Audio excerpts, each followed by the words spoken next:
Ali, son of Hussein and grandson of Ali bin Abu Talib, peace be upon them all, is the fourth divine Imam according to the Shia school of faith. He is widely known and referred to by his titles Zain Al-Abidin, the adornment of the worshippers, and Sajjad, the one who prostrates. He was born on the 5th of Sha'ban in the year 38 after Hijrah. Imam Ali Zain Al-Abidin gifted the world with a legacy like none other. From the beginning of his life until his death, he manifested the highest levels of service to humankind and utmost submission to God. Despite the many trials he faced and tribulations he encountered, his outstanding contributions to mankind showed the world how one can remain unshaken and triumph above all odds.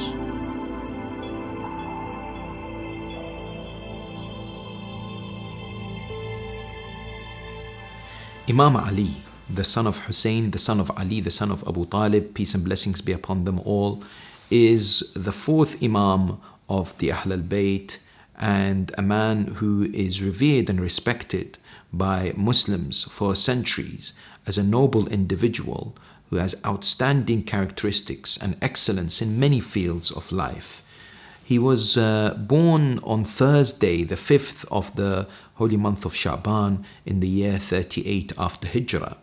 And what is interesting is, of course, despite some historians perhaps mistakenly referring to his birthplace or city to be Medina, it is more likely that he was born in Kufa, because of course his father Imam al-Hussein and his grandfather Imam Ali alayhi salam were both in Kufa from the year 36 after Hijrah towards the year 40 after Hijrah at least, and therefore it is very likely that he was indeed born in Kufa itself. He spent first 2 years of his life in the company of his grandfather Imam Ali alayhi salam.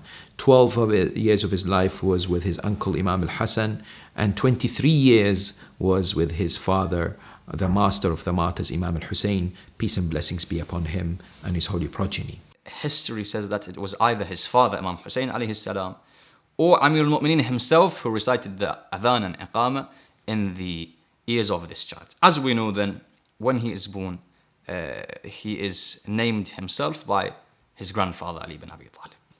As we know, Imam Sajjad alayhi salam is the oldest son, according to most historical reports, of Imam Hussein alayhi salam. One thing we notice about the A'imma is that their wives were from different tribes, different nations, and this was part of the hikmah and wisdom of Allah subhanahu wa ta'ala, that He wanted the A'imma alayhim wassalam to be representative of different communities.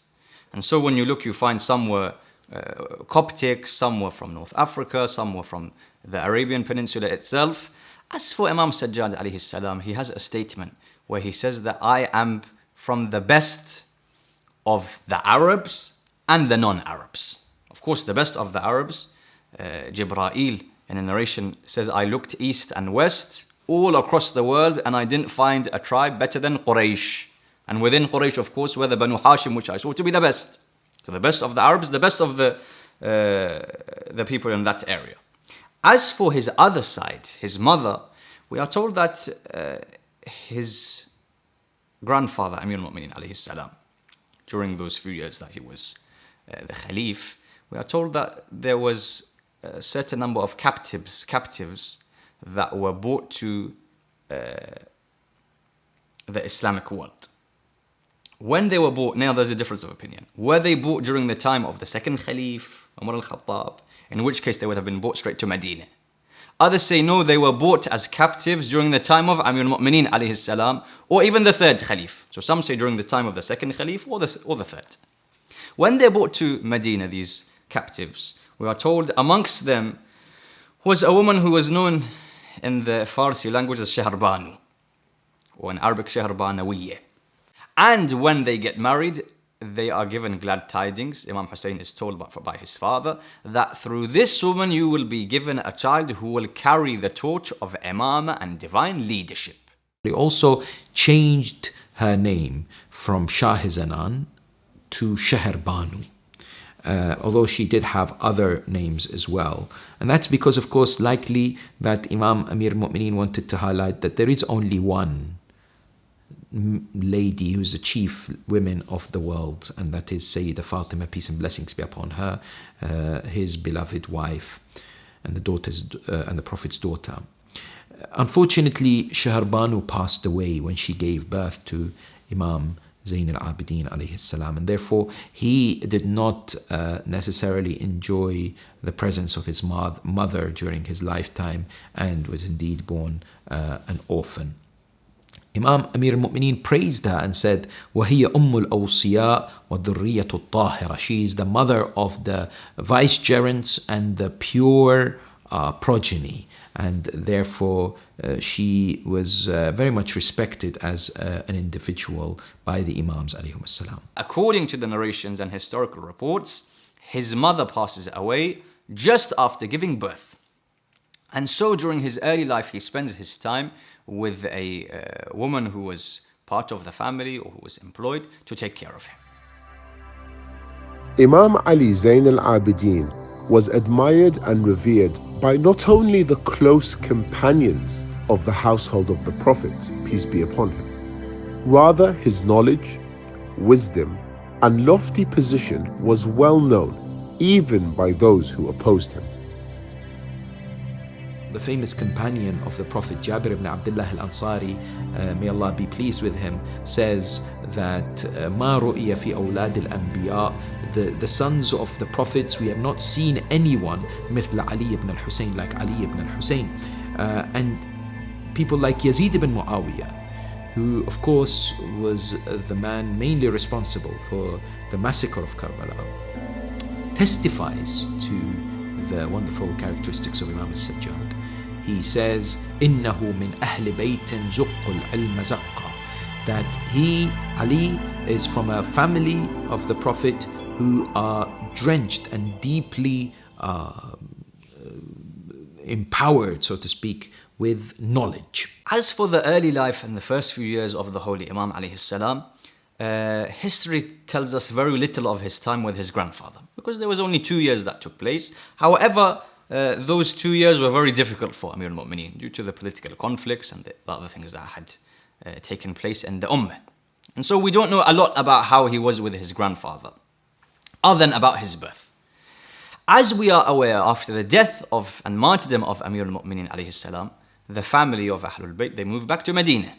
And so the first few years of the Holy Imam alayhi salam are spent under his father's guidance in the holy city of Medina.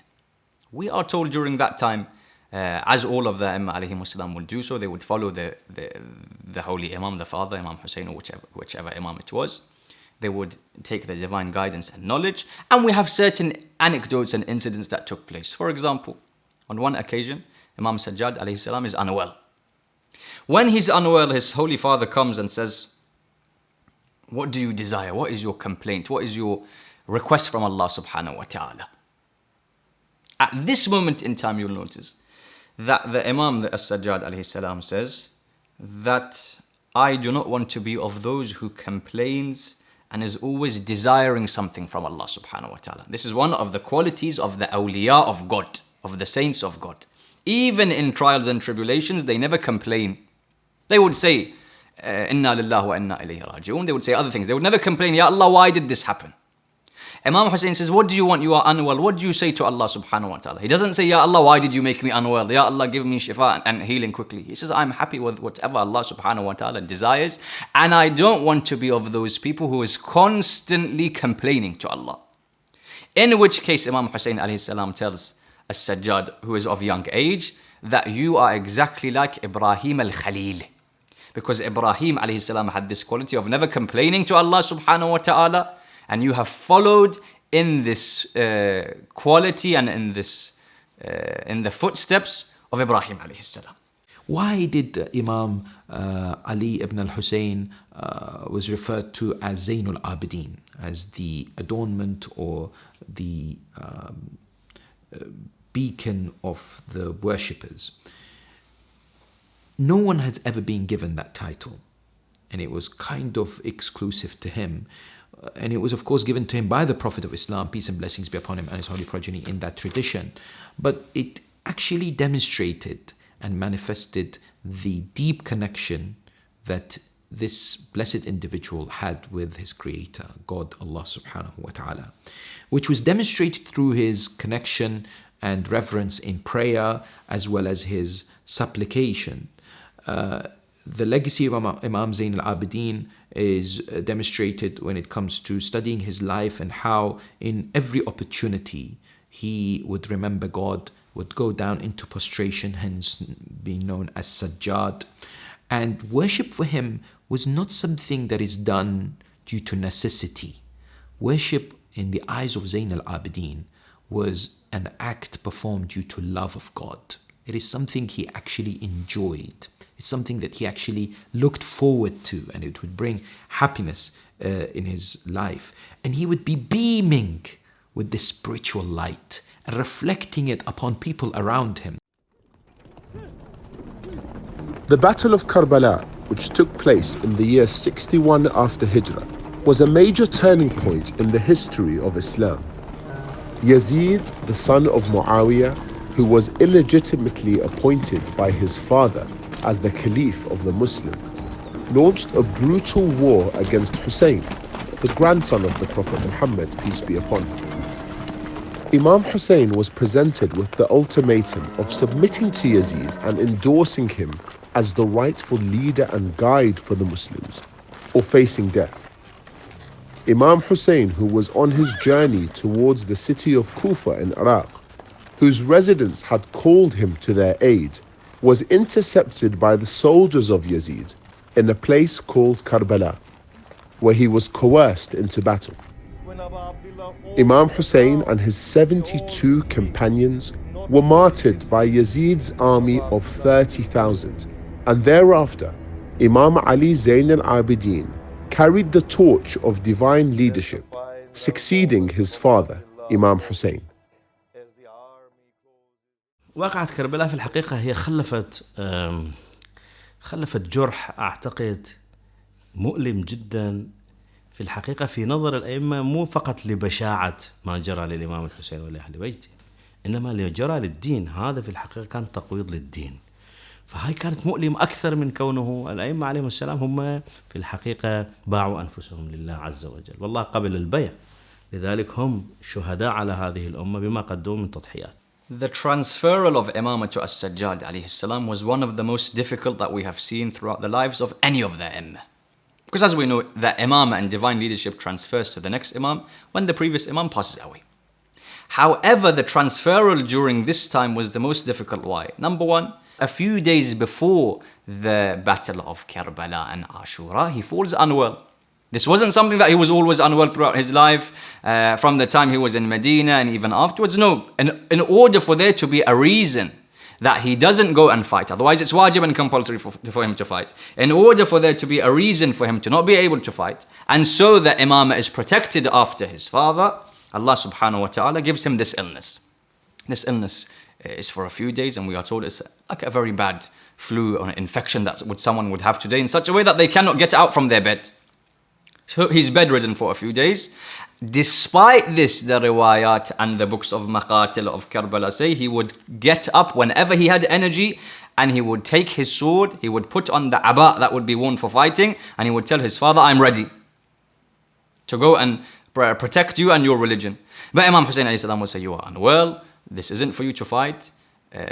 To protect in the battlefield is not something which is obligatory to those who are unwell, and so he would go back. What happened after Imam al-Hussein alayhi salam was mercilessly butchered and slayed on the plains of Karbala was something that Imam Zain Al-Abidin would remember for the rest of his life. It is said that he said famously, when remembering what happens, it is said that he said that when he remembered what happened on the 10th of Muharram, he would say, Wallah ma nadartu ila ammati wa akhawati illa wa khanaqatni al-abra. I have never looked at my aunties and my sisters except that I have felt a great sense of grief and sorrow. وَتَذَكَّرْتُ فِرَارُهُنَّ يَوْمَ الطَّفِّ مِنْ خَيْمَةٍ إِلَى خَيْمَةٍ. I remembered them running away from one tent to another on the day of Ashura, when the people used to say, أحرقوا بيوت الظالمين, that the army of Yazid used to say, burn down the tents of the oppressors.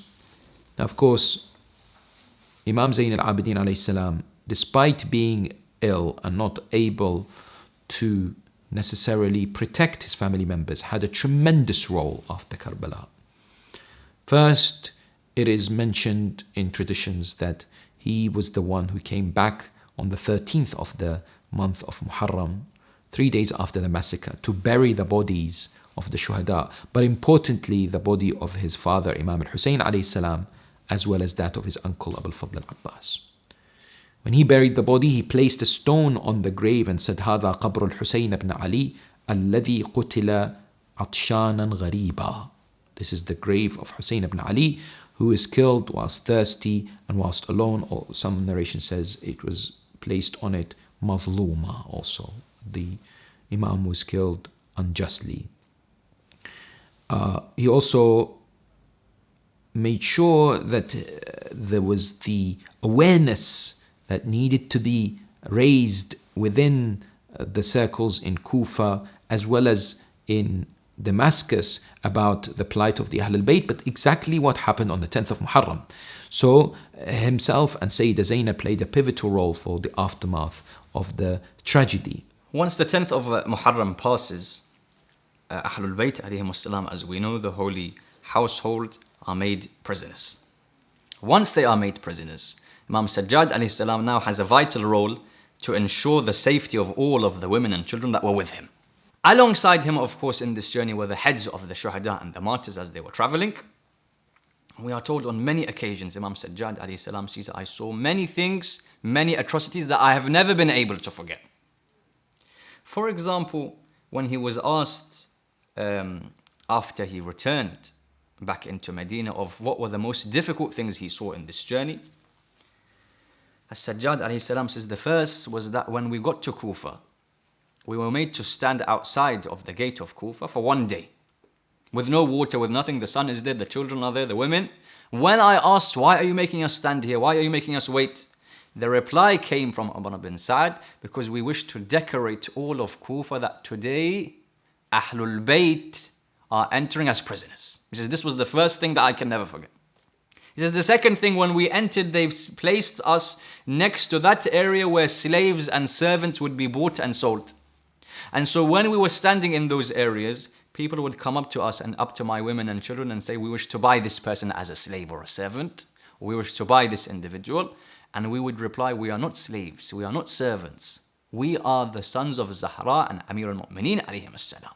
He says this was the second atrocity. As-Sajjad says the third thing is when we were made to go through the market of Kufa, we would be pelted with whatever they had in their hands. He said sometimes they would boil water and throw it on our faces. He says on one occasion a person took a piece of coal, he threw it on my turban set on fire, and I was shouting to those around me that help the grandson of the Prophet of Islam, remove this. Because my hands were in chains, I was unable to remove it until that coal burnt all of my turban and it reached onto my head. And then he shows this companion, the marks of the burns are still on the head of Sajjad alayhi salam. This was a time where he tries to make sure that the children are safe. As we know, during this time, during this journey, often the children would fall off from the camels and horses and would die. He would have to perform their burials. And this was a time he made sure that the women, their safety was ensured until they get to Sham, and of course until they get to Medina. In the aftermath of Karbala, Imam Ali Zain Al-Abidin played a pivotal role in making it known to the people of Kufa and Damascus what had just occurred in the Muslim world. The grandson of the Prophet of Islam had just been killed in cold blood. The very Prophet who brought the religion that these people claimed to be adherents of and his household were being paraded through the streets as captives. Imam Zain Al-Abidin delivered a series of powerful sermons that sought to awaken the conscience of the people. These sermons are said to have contributed to an uprising which undermined Yazid's hold of power across the Muslim world. In Kufa, he gives a sermon. in which he highlights who he is. أيها الناس من عرفني فقد عرفني. If, O people, whoever knows me, and whoever doesn't know me, I will introduce myself to them. And then he says, أنا من انتهكت حرمته وسلبت نعمته. I am the one who his sacredness and sanctity has been violated and the blessings taken away from him. أنا ابن من قتل صبرا وكفى بذلك فخرا. I am the son of the one who is slaughtered in cold blood, but it's a matter of pride for me.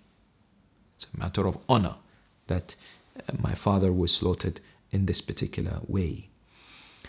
And generally and gradually, the people of Kufa's perception and understanding of what happened on the 10th began to change positively towards the Ahlulbayt alayhim salam, due to these sermons, due to the interactions with the people.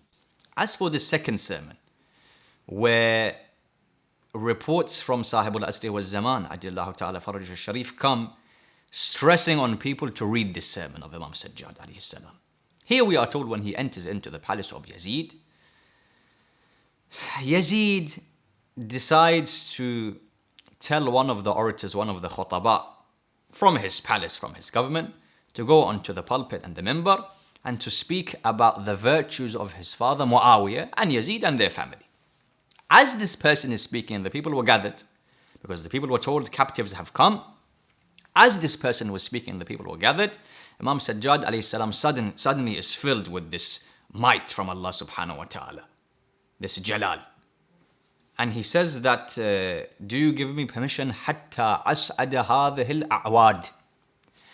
Do you give me permission so that I can go and stand or sit on these pieces of wood? The language of Sajjad alayhi salam is very important. Why? He didn't say hatta as'ada hadha al-minbar, so that I can go onto this minbar and pulpit. He says so that I can go onto these pieces of wood. Why? In Ghadir, there wasn't a pulpit.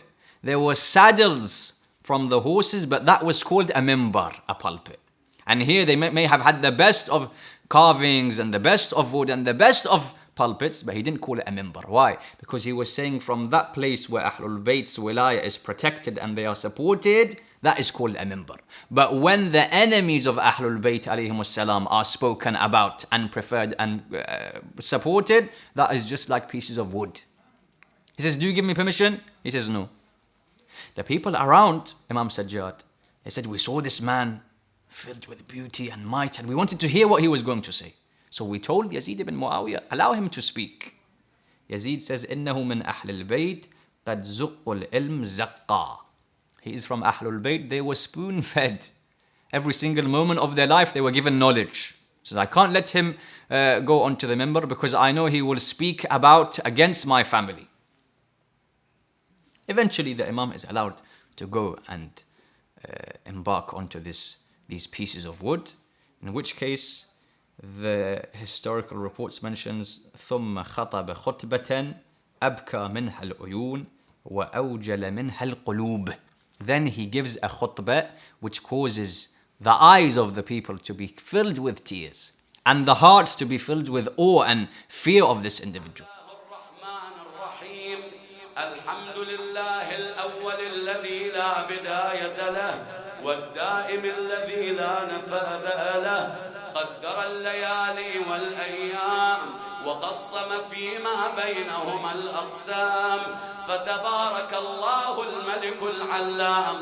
أيها الناس أحذركم من الدنيا وما فيها فإنها دار زوال وانتقال تنتقل بأهلها من حال إلى حال قد أفنت القرون الماضية والأمم الخالية الذين كانوا أطول منكم أعمارا وأبعد منكم آثارا وأشد بأسا وقوة وجنانا أفنتهم أيدي الزمان واحتوت عليهم الأفاعي والديدان أفنتهم الدنيا فكأنهم ما كانوا لها أهلا ولا سكانا أكل التراب لحومهم وبدد أوصالهم وغير محاسنهم وبدل محاسنهم. أيها الناس. You notice that when he gives this khutbah, Sometimes people ask, why do scholars and speakers and khataba and orators in Muharram, Ramadan,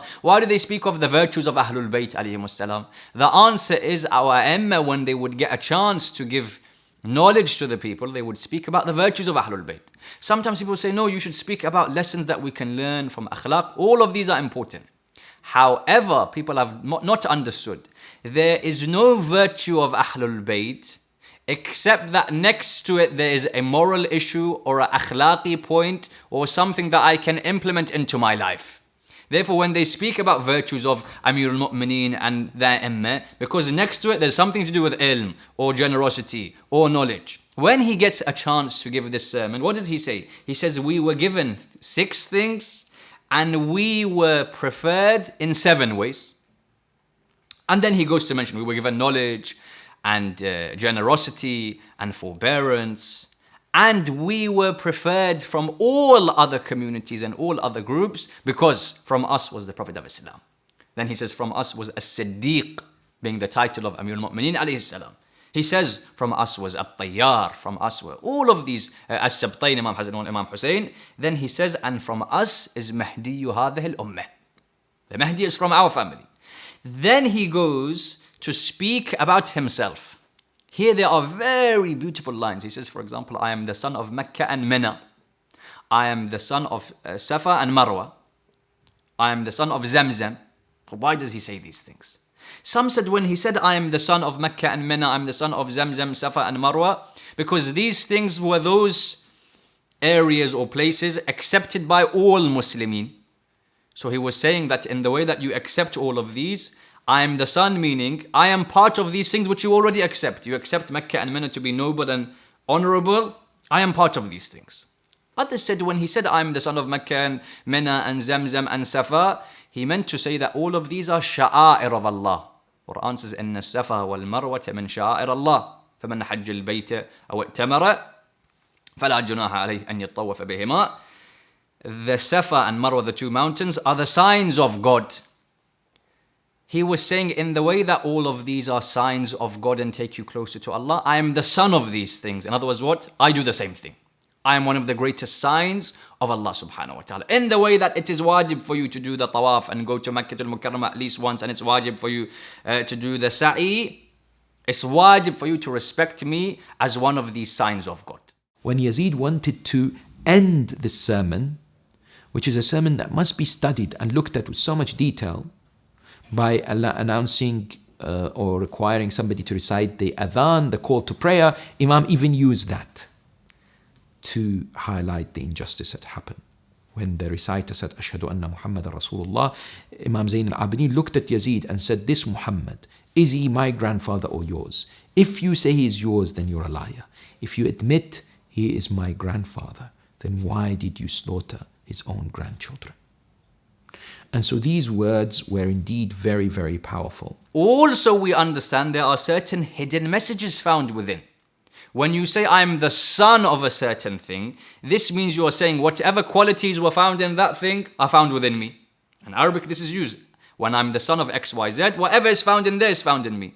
So when he says, for example, I'm the son of Zamzam, why? Because you'll notice that Zamzam as a stream or as a well, this water source, was something that saved the life of a prophet of God. Ismail is about to die of thirst. Zamzam is that which quenches the thirst of Ismail and saves the life of the prophet of God, allowing the religion of that prophet of God to be saved. As Sajjad says, I'm the son of Zamzam. Zamzam saves the life of a religion of the prophet of God. I, with my existence, saved the life of Islam and the deen of my grandfather Rasulullah. It is the opinion of the historians that Yazid would not allow them to stay for long in this particular city due to the positive influence that they were having upon the people. And it is unlikely that they remained there for a year. When he moved back to Medina, he continued sermon after sermon, telling people about what happened, informing them about the tragedy itself. He was one of those who remained in the state of grief. And it must be understood that this grief was not only emotional, but these tears were tears of rejection of falsehood. These tears, as much as they were, of course, in the state of pain and suffering, they were also tears to empower people and to awaken their conscience and to make them understand the gravity of the situation. And someone would say to him, "Oh, the grandson of the Prophet, why are you still crying so many years after Karbala?" He would say, Yaqub, the Prophet, when he lost his son, knowing that he's still alive, he became blind due to the crying. I saw my own family members, my father, my uncles, the companions of the Prophet, and Imam Ali slaughtered on the plains of Karbala. Who wouldn't cry when they see such tragedies occurring before them? هناك ظروف كثيرة تحيط، يعني النبي الأكرم صلى الله عليه وآله وسلم مر بظروف، هذه الظروف نفسها هي اللي يمر بها الأئمة بمختلف فترات حياتهم. وقد يكون الإمام في فترة إمامته يمر بأكثر من ظرف معين يناسب مثلا ظرف النبي الأكرم في مكة عندما كان في بداية دعوته، وكذلك في بعض الأئمة له دور النبي في المدينة، بعضهم كما الإمامين الباقرين الصادقين سلام الله عليهما، هذول كان أيضا فترة زمنية محددة جعلت العلم ينتشر في زمنهم بشكل كبير، وهذا أمر واضح. لذلك حياة الإمام زين العابدين سلام الله عليه الإمام السجاد في الحقيقة جاءت بعد فترة عصيبة وصلت فيها الأمة إلى مستوى انحدار متناهي. فأنا في تصوري الفترة التي عاش فيها الإمام بعد استشهاد الإمام الحسين سلام الله عليه هي تماما كالفترة التي عاش فيها النبي الأكرم صلى الله عليه وآله وسلم في مكة. والمتتبع لمسيرة أو سيرة النبي أن في مكة يجد تأسيس عقائدي للرسالة الإسلامية، فكانت الأحكام أغلبها في المدينة، بينما في مكة كان هو التأسيس.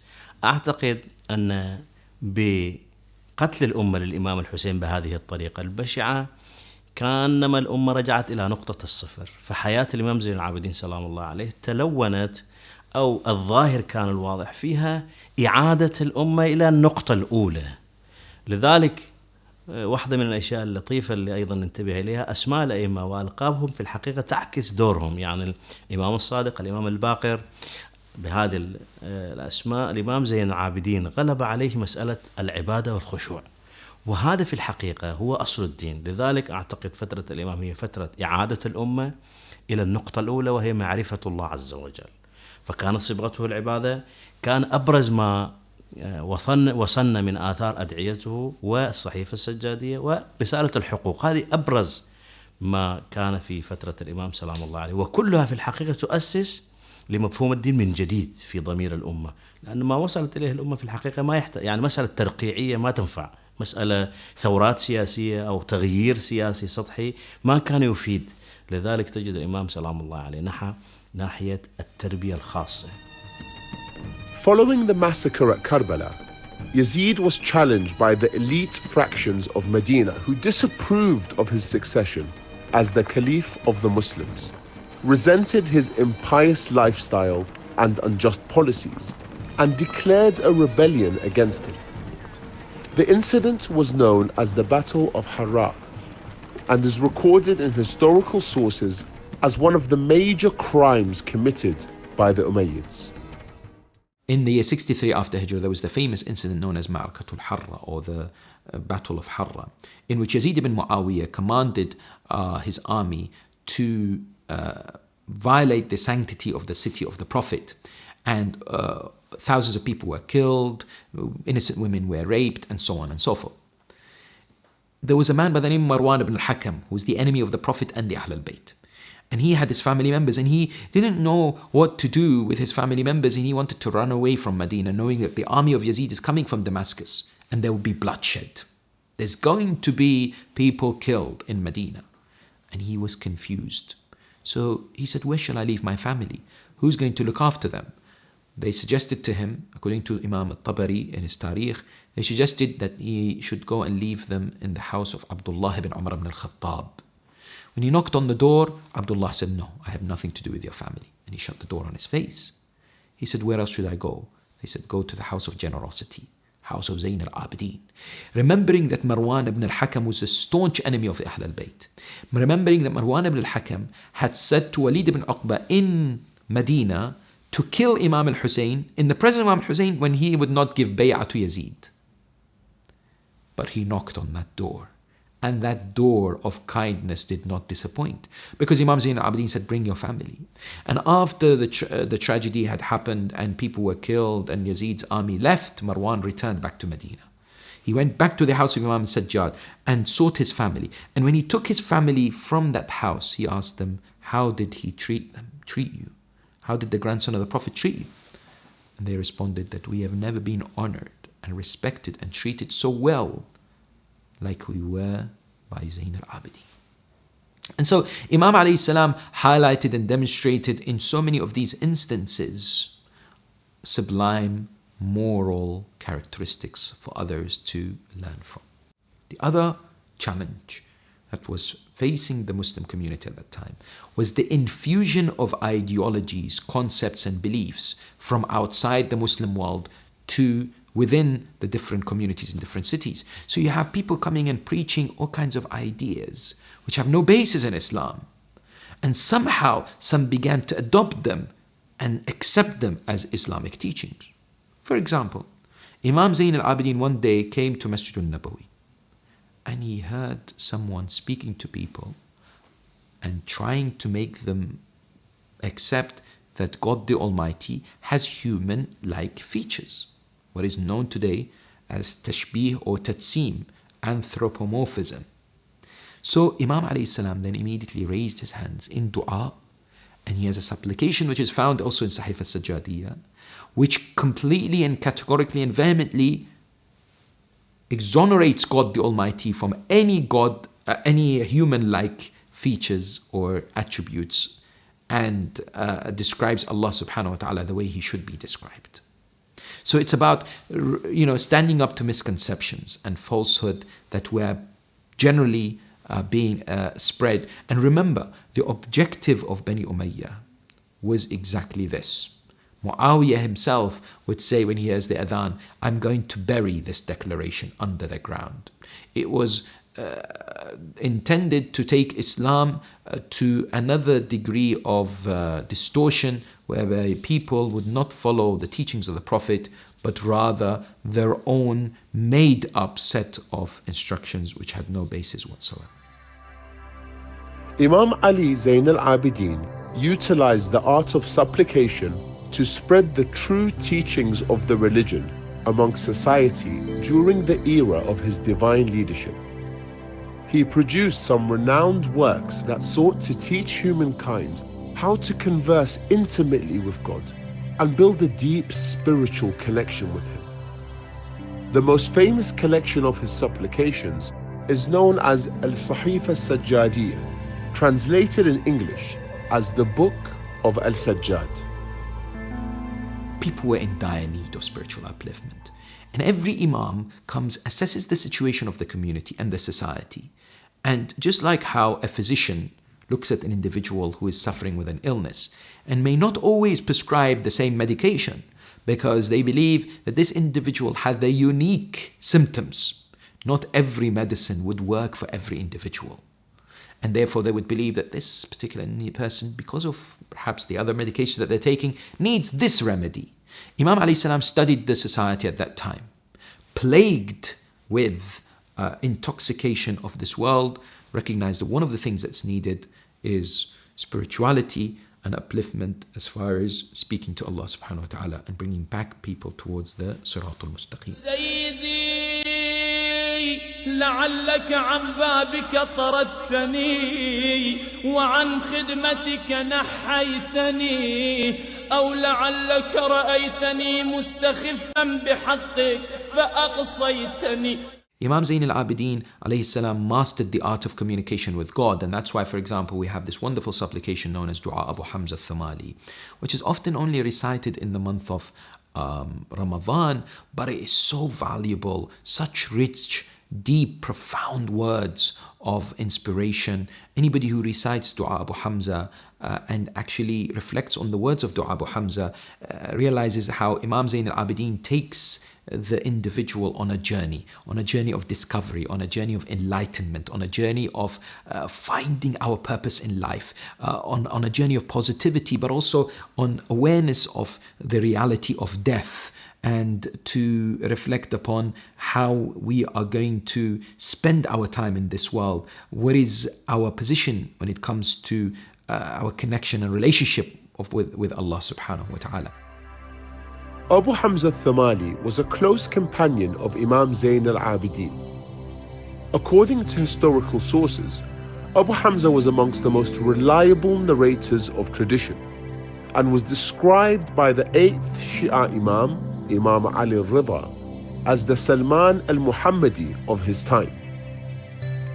Imam Zain Al-Abidin taught him a lengthy supplication that he would recite during the early hours of the morning in the holy month of Ramadan. This supplication was named after him and is known today as Dua Abu Hamza al-Thamali. The Imam in the Dua of Abu Hamza, if a person reads through it, first he goes to discuss the ma'rifah of Allah subhanahu wa ta'ala. After which he speaks about the paths to success and happiness in this world and the akhirah. He then goes to do dua himself and asking Allah subhanahu wa ta'ala for certain needs. After which he ends by speaking about accepting one's faults and shortcomings. In this dua, if a person, the dua is very extensive, but every single section of this dua has keys of ma'arif and keys of ma'rifah and cognizance. For example, he mentions in one part of the dua that whenever I stand up to pray towards you, I become tired. Nu'as, he says, comes onto me whenever I try to stand and pray to you, Ya Allah. Of course, he's not talking about himself, he's talking about us. He says some people, as soon as they do Allahu Akbar, as soon as it comes to open the Quran, they begin to yawn. Why? He mentions there 5 or 6 or maybe more reasons as to why a person, when he wishes to do ibadah, is unable to do ibadah and worship. He says, for example, because I am mustakhifan bihaqqik, I don't adhere to your right, Ya Allah. Number 2, I am in majalis al-battaleen, majalis of people that are doers of wrong, the majalis where gatherings which have no benefit of ghiba and gossip and these issues. He says, and ba'adtani, and I was away from the majalis and the gatherings of ulama and scholars. He goes and highlights all of these reasons. In other words, making this a lesson for me and you as to how I can improve my ibadat and worship. That these are the things that I've done in my life which made me not have a connection with my Lord. In each section, he, for example, speaks about how low of a servant he is in the eyes of Allah subhanahu wa ta'ala. Each section has some sort of ma'rifah or some sort of way in which a person can improve their relationship with Allah subhanahu wa ta'ala. When we see his devotion to God, we recognize that it was not necessarily only reflected in his words and his supplications. Of course, in the world of du'as now, such as the important collection of Sahih al-Sajjadiyya, as well as other supplications, you find that the Imam did not focus only on one thing. Yes, there are supplications on repentance, there are supplications on being thankful, on being humble to gain strength. There are invocations and du'as when it comes to parents. There are du'as when it comes to one's own children or difficulty or calamities and so on and so forth. But they were also very much part and parcel of his life when he interacted with people. So unfortunately, what exists today is this misconception that enemies of the Imam have placed with regards to his personality and his life. They depict him as somebody who is a recluse, so to speak, who somehow barricaded himself to the mosque or to his house, crying only, worshipping a God only, not being part of society, not engaging, not being active out there. Whereas this is far from the truth. Imam alayhi salam had a reform program for society. He had specific instructions and clear agenda and a plan to awaken the conscience of the people. As we know, the Imam during the early hours of the morning would read, for example, 1,000 units of prayer, would read these supplications to such an extent that he was known as Dhu Thafanat. And thafana in Arabic refers to those extra pieces of skin. You know, the example that the Rawayat mentioned and history mentioned is when a camel sits on the ground for too long, its knees and the places that touch the ground have an excess of skin. Thafana, why was he called Dhu Thafanat? Because of his sujood and prostration was so extensive that he had these excess pieces of skin that would grow on his forehead every few months. He would remove them, naturally, because of course they are a hindrance. He would remove them and he would tell his son, Imam Al-Baqir alayhi salam, that when I pass away, bury these pieces of my skin with me so that I can show Allah subhanahu wa ta'ala what ibadah and worship I've done. Historians and scholars, those who have analyzed history, have said, well, there were two major problems.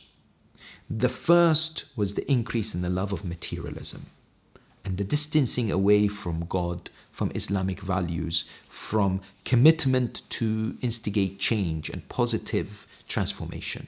So people were very much drawn towards wealth and the pleasures of this world and became less and less devoted to God as time went on, which was a program or a agenda very much orchestrated by the Umayyads.